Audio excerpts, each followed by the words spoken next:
Hello guys, तो आज का जो हमारा टॉपिक है वो है constants, escape sequences and manipulators.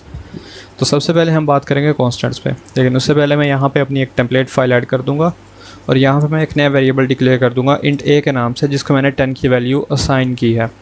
अब यहाँ पर मैं इसका आउटपुट अगर लूँ कि वैल्यू ऑफ ए इज़,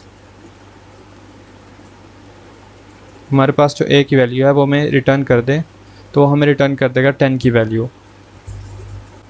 लेकिन फॉर सम रीज़न मैं चाहता हूँ कि मैं ए की वैल्यू 10 नहीं, ए की वैल्यू मैं 20 असाइन करना चाहता हूँ। तो मैं यहाँ पे ए की न्यू वैल्यू 20 करके cout value of A is A, तो मैं यहाँ पे ए की न्यू वैल्यू यहाँ पे 20 का प्रिंट ले लूँगा। लेकिन मैं चाहता हूँ कि जो मैंने ए की वैल्यू 10 असाइन की है ये मेरे पास फिक्स रहे और ए की वैल्यू बिल्कुल चेंज ना हो। तो उसके लिए यहाँ पे हम एक इंट्रोड्यूस करवाएंगे कांस्टेंट को। कांस्टेंट से ये है कि जो हमने ए की वैल्यू 10 की है ये यहाँ पे फिक्स हो जाएगी और हम इसको चेंज नहीं कर सकेंगे। अब मैं यहाँ पे अगर इसको रन करता हूँ तो मेरे पास ये एरर दे देगा कि जो ए का वेरिएबल है हमारे पास, जिसको हमने दोबारा वैल्यू असाइन करने की कोशिश किया, ये एक रीड ओनली वेरिएबल है, हम इसको दोबारा एक्सेस नहीं कर सकते। इसकी वैल्यू 10 हमारे पास फिक्स। अब फॉर एग्ज़ाम्पल हम एग्ज़ाम्पल ले लेते हैं कि हमें एरिया ऑफ सर्कल फाइंड करना है। हमारे पास क्या होता है कि जो पाई की वैल्यू है वो फिक्स होती है, हम उसे चेंज नहीं कर सकते। तो हम उसको एग्जीक्यूट करके देखते हैं। यहाँ मैं इसको कमेंट आउट कर दूँगा। यहाँ पे हम लिखेंगे एरिया ऑफ सर्कल। हमारे पास एरिया ऑफ सर्कल फाइंड करने के लिए हमें दो वेरिएबल रिक्वायर्ड होते हैं, एक रेडियस और एक पाई। अब यहाँ पे मैं पाई को कांस्टेंट कर दूँगा, constant float pi is equal to 3.14। अब यहाँ पे एक नया वेरिएबल बनाएंगे इंट आर, जो हमारे पास रेडियस ऑफ सर्कल होगा।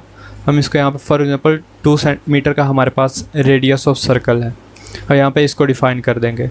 अब यहाँ पे हम एक नया वेरिएबल डिफ़ाइन करेंगे फ्लोट एरिया। हमारे पास एरिया का फार्मूला होता है area is equal to pi R square. तो हम यहाँ लिख देंगे area is equal to pi multiply R into R. अब यहाँ पे हम सी आउट कर देंगे एरिया को। हमारे पास एरिया की जो वैल्यू है वो है 12.56। अब यहाँ पे लिखते हैं एरिया ऑफ सर्कल इज़, तो हमें यहाँ पे ये एरिया ऑफ सर्कल का बता देगा। ठीक है, हमारे पास कांस्टेंट सिंपली यही है कि वो वैल्यू को फिक्स करके रख देता है, हम उसको दोबारा चेंज नहीं कर सकते। नेक्स्ट हम मूव करते हैं एस्केप सीक्वेंसेस पे। तो अगर हम एस्केप सीक्वेंसेस की बात करें तो ये हमें आउटपुट के फॉर्मेट को कंट्रोल करने में यूज़ होते हैं। जैसे कि हमारे पास मुख्तलिफ़ किस्म के एस्केप सीक्वेंसेस हैं, जैसे कि /A, /B, FNRT, single quote, double quote and /। जिस वर्ड से पहले हम /A लगाएंगे, पहले हमारे पास एक B पाएगी, दैन हमारे पास वो वर्ड प्रिंट होगा। अगर हम /B को देखें तो ये हमारे पास एक बैक स्पेस है कि ये एक लेटर पीछे जाएगा और उससे पहले जो भी लेटर होगा उसको रिमूव करके वहाँ पे नेक्स्ट वर्ड प्रिंट कर देगा। /F की बात करें तो ये हमारे पास एक न्यू लाइन पे उस वर्ड को ले जाता है जिससे पहले इसको लिखा जाता है।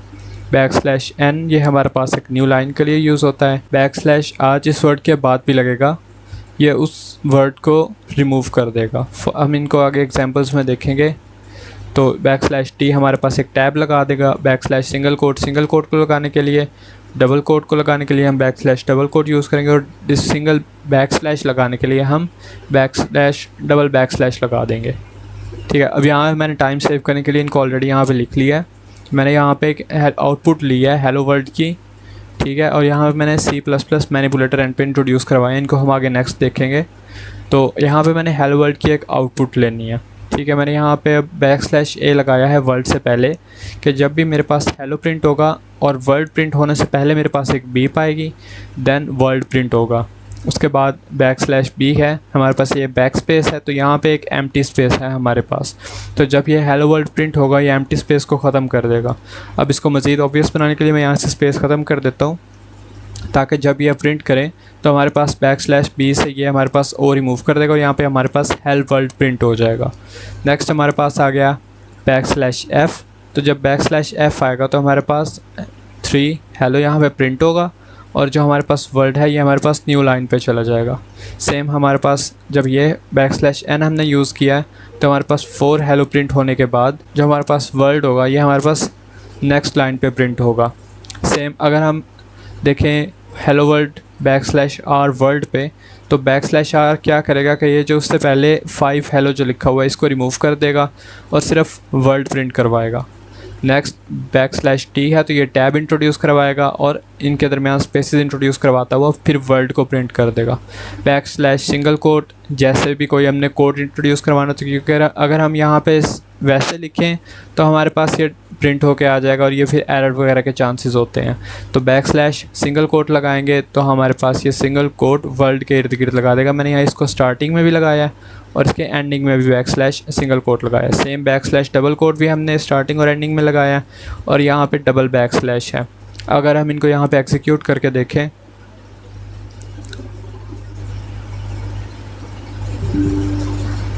तो यहाँ पे क्या हुआ है कि जब यहाँ पे हेलो प्रिंट होने के बाद वर्ल्ड प्रिंट होना था तो पहले एक बीप बजी है, ठीक है। नेक्स्ट हमारे पास जब \b हमने यूज़ किया तो हमारे पास उसने क्या किया कि उसने ओ को रिमूव कर दिया है और हमें हेलो वर्ल्ड प्रिंट करके आउटपुट में दे दिया है।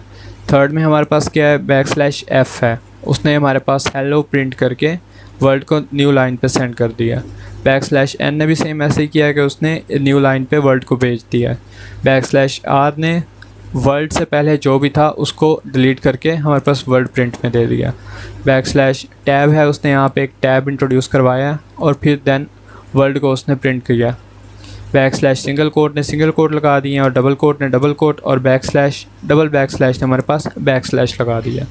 तो ये थे हमारे पास एस्केप सीक्वेंसेस। सिंपली ये हमारे पास आउटपुट के फॉर्मेट को कंट्रोल करने के लिए यूज़ होते हैं।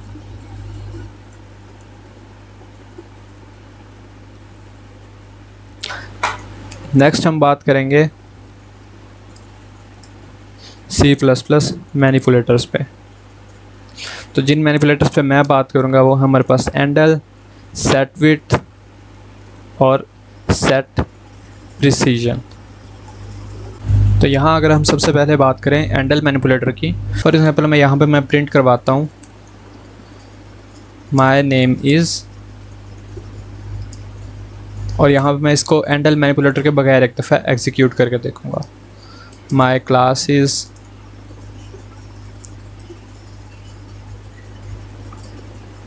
सी आउट, माय स्कूल इज़।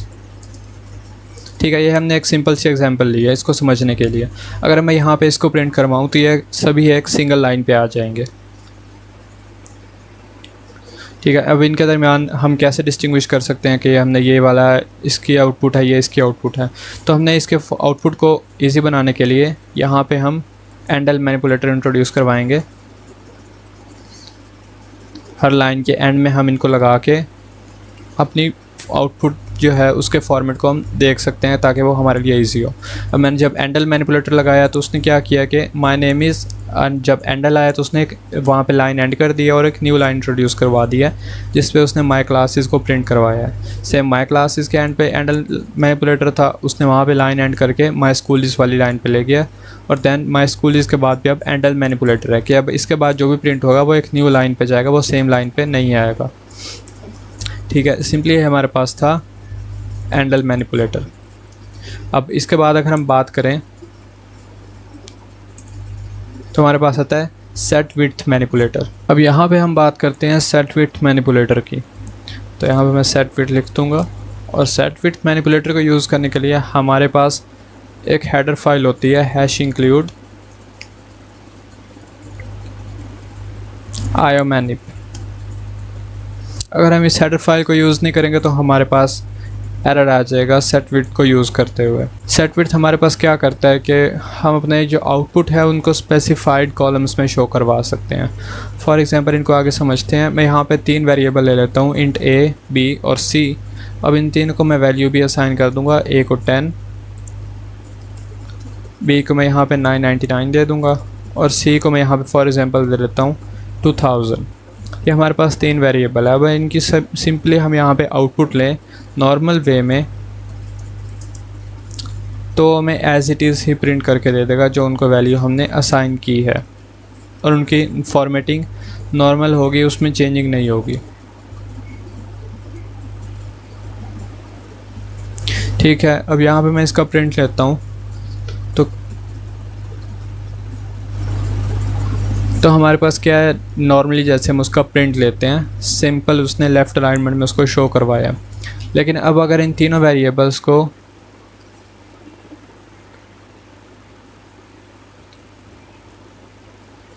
मैं यहाँ पे सेट विड्थ मैनिपुलेटर के साथ लिखता हूँ, मैं इनको फॉर एग्जांपल 4 की वैल्यू यहाँ पे देता हूँ सेट विड्थ को।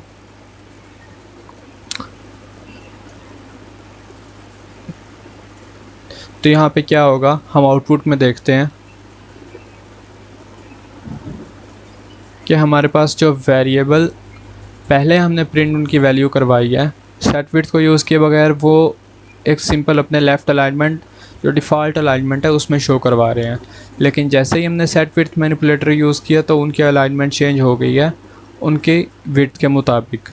तो हम बेसिकली हमने यहाँ पे क्या किया कि सेट विड्थ जो है 4 हमने यहाँ पे किया, तो हमने उनको 4 कॉलम्स असाइन किए हैं। और उन कॉलम्स को फिल करने का तरीका ये है कि नॉर्मली हम अगर जैसे हमने पहले वैल्यू प्रिंट करवाई है तो उसने क्या किया कि लेफ़्ट टू राइट अपना फिल करना शुरू किया। लेकिन जब हम सेट विड्थ को यूज़ करेंगे तो वो अपने कॉलम्स को फिल करने के लिए राइट टू लेफ़्ट आना शुरू कर देगा।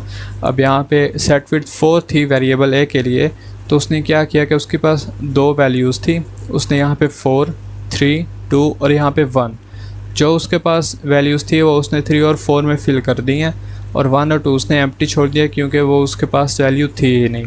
लेकिन वहीं पे अगर हम सी को देखें तो सी के पास 4 डिजिट वैल्यू थी, तो उसने यहाँ पे 4 के 4 कॉलम्स को यूज़ करते हुए वैल्यू को अपना प्रिंट करवाया। अब यहीं पे अगर मैं एक और एग्जांपल लूँ कि मैंने एक वेरिएबल लिया इंट n के नाम से, जिसको मैंने वैल्यू असाइन किया 3926, और यहाँ पे मैंने एक डबल का वेरिएबल लिया जिसको मैंने d दिया नाम और उसके वैल्यू असाइन किया 91.5। इन द मीन टाइम मैंने यहाँ पे एक करैक्टर भी इंट्रोड्यूस करवाया, या जिसे मैं स्ट्रिंग कहूँ। तो यहाँ पे करैक्टर की मैंने एक एरे बनाई है जिसको मैंने str नाम दिया है। तो यहाँ पे मैंने क्या लिखा है, ऊप यूजिंग C++। तो यह है कि हमारे पास करैक्टर स्ट्रिंग आ गई है। अब यहाँ पे मैं इसकी आउटपुट देता हूँ सी आउट,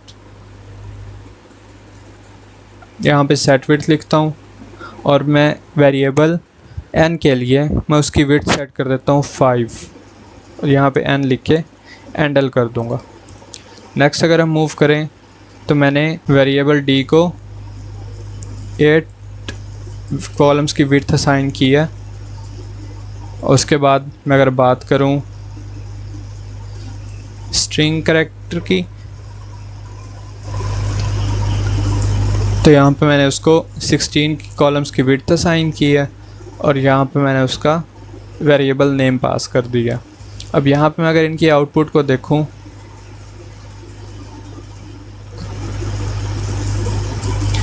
तो क्या हुआ है कि जो हमारे पास इंट n का वेरिएबल था उसको मैंने 5 की विड्थ असाइन की है, तो उसने ये फर्स्ट स्पेस एम्प्टी छोड़ के 3926 प्रिंट कर दिया राइट टू लेफ़्ट। यहाँ पे मैंने d के वेरिएबल को 8 कॉलम्स की विड्थ असाइन की थी, तो उसने फर्स्ट 4 कॉलम्स एम्प्टी छोड़ते हुए 91.5 राइट टू लेफ़्ट प्रिंट किया। तो यहाँ पे मैंने एक स्ट्रिंग का करैक्टर यूज़ किया जिसको मैंने 16 कॉलम्स की विड्थ असाइन की थी, तो उसने अपने स्पेस को यूज़ करते हुए राइट टू लेफ़्ट अपने कॉलम्स फिल किए हैं, और जब वो स्ट्रिंग ख़त्म हो गई है तो उसने स्टार्ट के अपने कॉलम्स को एम्प्टी छोड़ दिया। तो ये हमारे पास था सेट विड्थ मैनिपुलेटर। नेक्स्ट हम बात करते हैं सेट प्रिसीजन मैनिपुलेटर की।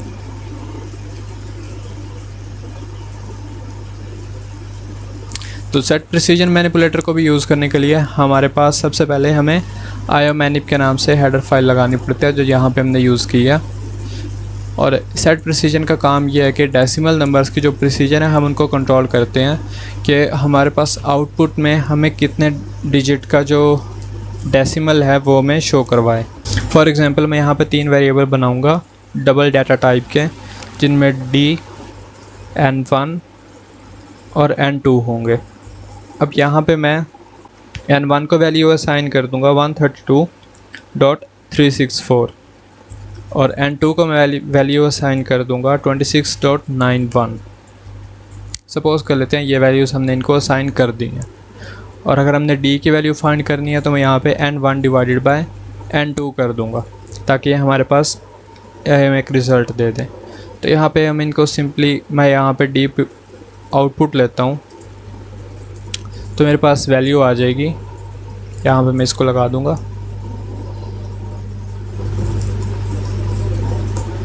तो मेरे पास आउटपुट में 4.91877 हमारे पास आउटपुट में आ गई है। अब यहाँ पे हम सेट प्रिसीजन को यूज़ करेंगे।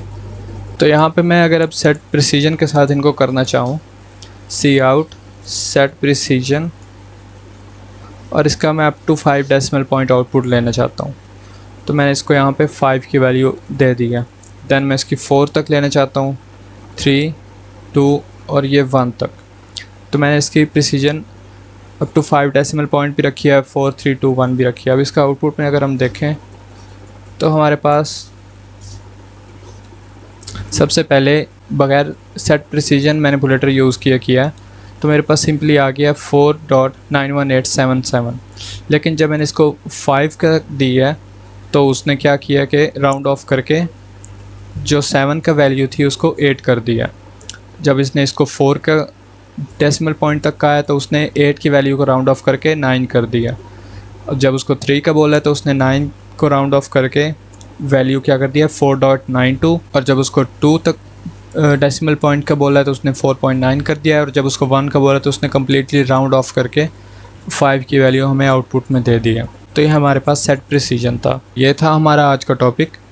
और अगर वीडियो आपको पसंद आई हो तो इसको लाइक शेयर कीजिएगा और चैनल को सब्सक्राइब ज़रूर कीजिएगा।